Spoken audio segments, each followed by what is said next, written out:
Kape tayo guys. Ayan o, kakaibang orange eh.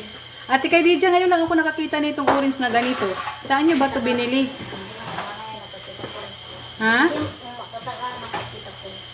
So, nasa biyahe kami, umorder si madam ng kape kasi, di ba? Ang labing umuulan. May party ng daan na baha, ate, papunta rito. Papunta dito sa inyo, di ba? Yung dito yung iskinita. Mabaha. Oo, baha.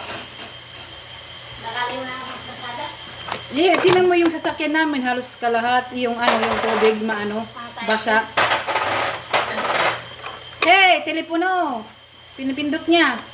Ito yung orange, orange. Maliit, maliit, oh. Ay, maasim pala to, ate!